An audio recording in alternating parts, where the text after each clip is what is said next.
Eu sou a Thaís, da Paróquia Nossa Senhora Auxiliadora, de Niterói, e estou aqui para partilhar com vocês um pouquinho da minha experiência missionária junto à CNBB em Caxias do Maranhão. Eu fui para essa experiência missionária em dezembro e foram 10 dias muito intensos, mas também gratificantes e emocionantes, sob o calor de 42 graus no Maranhão. Caxias do Maranhão é uma cidade que fica no sul do Maranhão, quase fronteira assim com Teresina, né? Faz bem fronteira, na verdade. E logo que nós chegamos em Caxias, nós fomos acolhidos pela paróquia de lá e ficamos na casa paroquial. E isso foi bem interessante, porque como éramos jovens do Brasil inteiro, naquele momento ali, naquela convivência, a gente podia trocar, né, sobre os nossos costumes, sobre os nossos sotaques e principalmente sobre a pluralidade da igreja. Ali tinham jovens de diversos carismas e esse momento de comunhão também era muito bonito.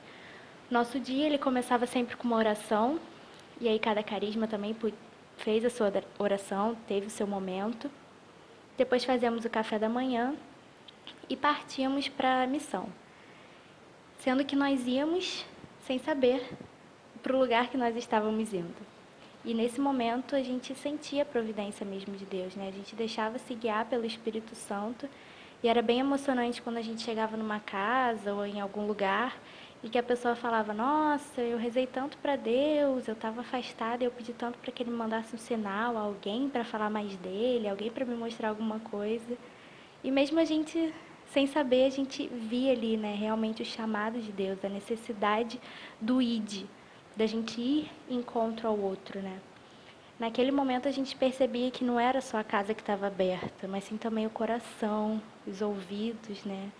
Os olhos sedentos e atentos para a palavra de Deus. Eu tive a oportunidade de, além de visitar casas, né, de bater de porta em porta mesmo, oferecendo uma palavra, uma oração. Pude visitar um lar de crianças que acolhia essas crianças, né, que acolhe essas crianças que ficam nas ruas ou então em algum outro lugar, porque os pais trabalham até tarde ou até mesmo porque não tem pais. E lá as crianças recebem reforço escolar, aulas de catequese, convivem, né, podem brincar, fazem esportes, tem aula de informática, enfim. No período da tarde, que é o horário que as crianças voltam para casa, tarde e noite, nós tivemos a oportunidade de levar essas crianças até a casa delas, né? E mesmo elas sabendo que elas iam ficar sozinhas o resto do dia, foi um momento muito feliz e divertido, porque elas estavam na companhia, né, da gente, elas iam conversando, nós íamos perguntando um pouco mais sobre a família, sobre o que elas faziam.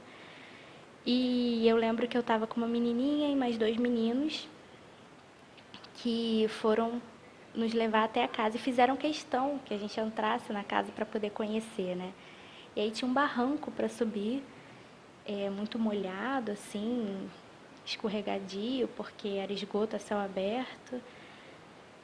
E aí eles até ficavam brincando: sobe, tia, vamos, vem, apostando corrida. E aí nós entramos na casa, uma casa bem humilde. E foi muito bonitinho, assim, porque a menina fez questão de estender um tapetinho, sabe? Colocar no chão pra gente entrar. Catou as mochilas dos irmãos, pendurou, botou tudo arrumadinho. E aí você via todo o carinho, sabe? Todo o cuidado com o próximo.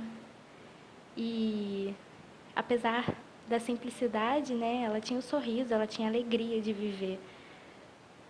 Eu pude visitar também um hospital, que foi um momento também muito forte, assim, e emocionante, em que a gente pôde entrar em cada enfermaria, né, para poder partilhar um pouquinho daquele momento, né, difícil, de sofrimento, de dor, e tentar levar um pouco de consolo, levar uma palavra, né, para esses irmãos.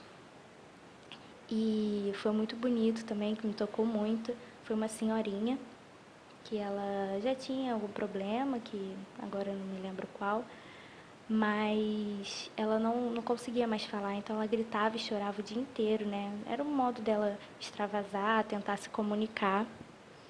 E os filhos não visitavam mais, era uma cuidadora que ficava. E nesse momento a gente resolveu dar a mão para ela e começar a cantar. fomos cantando músicas, né, louvando a Deus ali, pedindo também por ela. E ela foi se acalmando, acalmando, ela dormiu tranquilamente, né.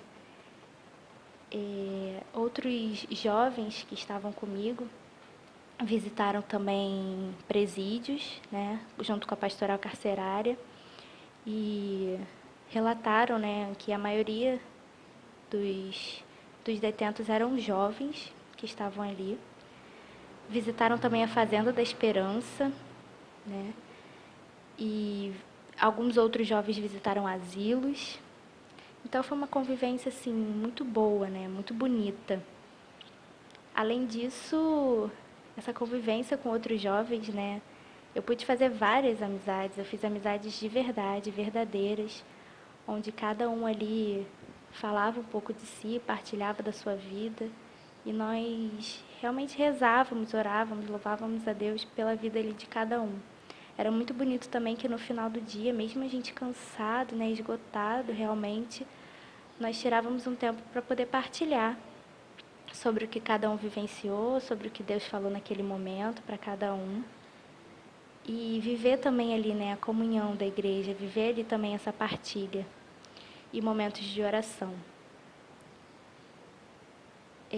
Foi tudo muito bonito, assim, muito, muito emocionante mesmo. No final a gente vê que não foi a gente que foi lá levar Deus para as pessoas, não. Foi Deus que se mostrou em cada casa que a gente entrou, né? Foi o evangelho que a gente realmente vivenciou, que a gente tocou, que a gente pôde viver.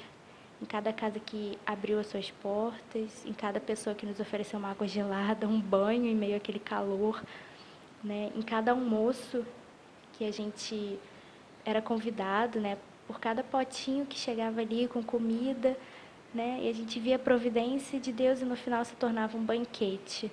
Por cada missa, que mesmo em capelas não terminadas, missas campais, a gente estava ali, né? Recebendo o corpo de Cristo, vivenciando essa nossa fé, colocando em prática. O que me chamou muita atenção também, e que eu não sei se alguns acompanharam, saiu a notícia também nos Jovens Conectados, foi um jovem que estava com a gente, que era deficiente físico, então ele não tinha uma das pernas, e ainda assim ele foi fazer missão com a gente, né? E aí nesse momento eu me perguntava, nossa, o que é uma limitação, né? O que eu acho, qual é o conceito para mim de limitação? E a gente via que ele estava esgotado, ele realmente se esgotou fisicamente um dia, ele teve que descansar, mas ele estava tão feliz. Era um cansaço que não cansava, era um cansaço que dava forças para continuar, para seguir. E ele entrou numa casa uma vez que era uma senhora, que há pouco tempo tinha ficado paraplégica, então usava cadeira de rodas. E nessa comunidade que nós visitamos, a capela ficava no alto. E ela falou, e ela morava sozinha, acabou se afastando das pessoas, porque, né, com a doença, com essa deficiência dela, ela ficava muito em casa, isolada. E ela falou que ela não ia mais à missa porque ela não conseguia subir. E nesse dia a gente rodou a comunidade, achamos um carro e falamos, não, a senhora vai participar da missa enquanto a gente estiver aqui. E aí esse jovem, né, buscou ela em casa, levou ela até a missa e foi um momento muito bonito, assim, os dois também estavam muito emocionados, assim como todo o grupo, né, de jovens missionários. Eu sempre falo que a cada missão é um aprendizado. E, e a gente vê a importância da gente colocar em prática esse selo de filhos de Deus que nós recebemos, né, no nosso batismo. E a partir disso, assim, fazer essa missão, né? Não só em outros lugares, mas nas nossas casas, nas nossas paróquias, no ambiente de trabalho em que vivemos. Porque muitas vezes as pessoas não têm outra forma de encontrar Deus, não tem outra forma de escutar uma palavra que não seja da nossa boca, que não seja através de nós. E é na certeza de que Deus não escolhe os capacitados, né, mas capacita os escolhidos. E a gente só tem que responder, eis-me aqui, né? Então, que seja feita a tua vontade. Muitas vezes a gente acha que a gente não é capaz, que nós somos muito pequenos. De fato somos, mas nós devemos confiar na providência, devemos nos encher do Espírito Santo para assim poder partilhar, né? Partilhar o amor, partilhar a fé, partilhar a misericórdia. O mundo precisa disso, nós só precisamos responder sim, né? Que não precisa ser na África, não precisa ser no Maranhão, não precisa ser em Rondônia, mas que comece por nós, nas nossas casas, nas nossas paróquias. Eu convido a todos a vivenciar essa experiência missionária, conhecer um pouquinho mais e poder levar, né, o amor de Deus para todas as pessoas.